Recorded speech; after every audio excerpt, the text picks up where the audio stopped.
Seja bem-vindo ao canal Descomplicando as Escrituras, tudo bem? E vamos dar continuidade à nossa série Como Ler os 66 Livros da Bíblia. Dando continuidade à nossa série, hoje vamos falar do livro de Ruth. Vamos nessa?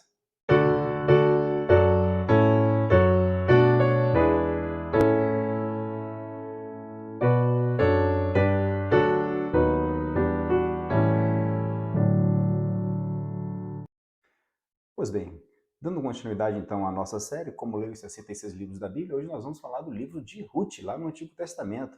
Em toda a Bíblia há somente dois livros com nome de mulher, né? É o livro de Ruth e o livro de Esther, né? E Esther, Ruth é uma das antepassadas de Cristo, né? Considerada aí uma das heroínas moabitas no Antigo Testamento. Ruth ela é citada outras duas vezes lá no livro de Mateus, na genealogia de Cristo. Muito possivelmente, quem escreveu o livro de Ruth, né, a tradição judaica, atribui a Samuel, né, um dos seus. Aliás, o seu autor, né, a tradição judaica, atribui a Samuel a autoria. Então, Ruth significa amizade. Né? Então, ela chega em Belém como estrangeira, está lá no capítulo 2, no verso 10. Depois, ela se torna serva, lá no capítulo 2 a 13. E aí, ela casa-se com o rico Boaz, lá no capítulo 14, versículo 13. E ela foi incluída na linhagem de Cristo. Né? Isso é um resumo do livro, né? O livro é bem curto, mas vamos aos personagens, né? As principais personagens desse livro. Então, Ruth é nora de Noemi, mais tarde casou-se com Boaz, antepassada direta de Cristo. Noemi, viúva de Elimeleque e sogra de Orfa e Ruth, instruiu Ruth com sabedoria. Boaz, fazendeiro próspero, que se casou com Ruth, a Moabita. E quais são as principais doutrinas no livro de Ruth? Né? Redenção para judeus e gentios, a gente vai ver isso lá em Ruth 2:12, né? E a salvação em Cristo também, já já a gente vai ver como enxergar Cristo ali no livro de Ruth. Nós vemos que também, acerca das doutrinas, mulheres como corredeiras com os homens da graça de Deus, ou seja, homens e mulheres também corredeiras de Cristo, né, da salvação por meio da graça de Deus, e a ascendência real de Cristo, é o que a gente vê, né, que Ruth está na árvore genealógica de Cristo, e olha, veja, ela é moabita, ela não é uma judia, é moabita, e ela está na árvore genealógica, na ascendência de Cristo, né? E aí a gente tem o caráter de Deus em Ruth de duas maneiras. Deus sendo soberano, cuidando sempre do seu povo, e também temos Deus como o providente, aquele que vai prover, né? Deus provê a salvação. Então, nós temos esses dois caráteres de Deus aqui em Ruth. E também nós vamos, agora, acho que talvez eu não tenha dito nos outros livros, ou em alguns eu tenha dito, mas a partir do próximo livro, que será Samuel, a gente vai trazer aqui, mostrar a vocês como que Cristo está presente em cada livro das Escrituras. A gente vê o próprio Cristo falando em Lucas 24:44, de que era importante que se cumprisse tudo o que as Escrituras diziam acerca dele. Ora, Jesus está falando do Antigo Testamento, que na época dele ainda não estava escrito o Novo Testamento. Então, Cristo está presente em todos os livros. E a partir de agora, a partir aqui de Ruth, a gente vai tentar mostrar de forma clara onde Cristo está presente em cada livro das Escrituras. Né? Então a gente percebe aqui que Boaz, ele é um tipo de Cristo. Veja, qual é a narrativa ali de Ruth?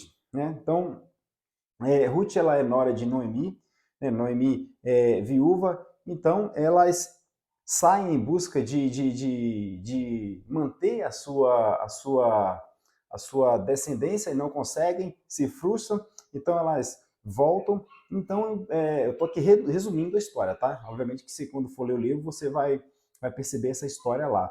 Então, encontra Boaz. E Boaz, então, é aquele que vai resgatar Ruth, vai resgatar Noemi e vai dar a elas sentido à vida, né? Visto que elas já estavam numa condição ali meio que de desespero. Então, Boaz vai ser aquele resgatador. Então, o sofrimento de Noemi e de Ruth depois a felicidade delas graças a Boaz. Então, tanto Noemi quanto Ruth, elas passam um momento de dificuldade, de sofrimento, e Boaz, ao resgatá-las, ao trazer em algum grau uma redenção a elas, dá a elas, mostra-as felicidade. Então, é um paralelo que é feito entre a salvação por meio de Cristo Jesus. E nós vamos ver também nesse livro a benevolência de Deus, né? A benevolência de Deus. Deus ele recebe outras nações pela graça. Veja, Noemi, Ruth, mais uma vez, ela ela é moabita, não é judia e está na ascendência de Cristo. Então, aqui mais uma vez, a gente percebe a não acepção de pessoas, né? Porque para Deus não há acepção de pessoas. Então, Deus recebe outras nações. Vemos também Cristo nessa figura de Boaz, quando ele resgata tanto Noemi quanto Ruth, e aí nós temos um tipo de Cristo, né? Lembra que eu falei do tipo de Cristo no Antigo Testamento? Então, nós temos isso aí também. E, por fim, a genealogia de Cristo, né? Então, nós vemos ali em Boaz e Ruth, a genealogia de Cristo. É um livro muito curto, mas é um livro muito rico em informação, tá? É um livro muito rico em informação, tá? Então, é importante a gente entender nesse livro, quando você for ler, que Deus ele é soberano, Deus está no controle de todas as coisas, e Deus é aquele que providencia. Veja, Deus providenciou Boaz para que se casasse com Ruth, para que dali fosse gerado Cristo, né, em toda a sua ascendência até chegar Cristo. Então perceba que Deus está no controle de todas as coisas. E mais uma vez, Ruth era uma moabita, ela não era uma judia. E ela está na ascendência ali de Cristo, tá? Então, atente-se para essas principais doutrinas, que é a redenção, tanto de judeu quanto de gentil, no livro de Ruth, que as mulheres também são cordeiras com os homens, na salvação por meio de Cristo, e que também ali existe uma linhagem real, né, que é a ascendência de Cristo. Então, quando você for ler o livro de Ruth, um livro pequeno, atente-se para essas informações que ficará muito mais fácil de você compreender esse texto, tá certo? Então, se você gostou, deixa aí o seu joinha, comenta qualquer coisa, compartilha para que alcance mais pessoas, tá certo? E um aviso breve aqui, para quem é membro do canal, já está disponível um curso introdutório de interpretação bíblica, tá certo? Por apenas R$ 4,99 por mês, você se torna membro aqui do canal e terá acesso. E a partir do próximo mês, ainda não defini ainda o dia, vamos iniciar também para membros um curso de introdução a histórias, a história das heresias, tá certo? Então, vai lá, seja membro, você não vai apenas ajudar com o crescimento deste canal, mas também você vai colaborar com o seu conhecimento, com o crescimento também da sua vida espiritual, tá certo? Então, fique com Deus, até o nosso próximo vídeo, se assim Deus quiser, porque se Ele não quiser, certamente não acontecerá.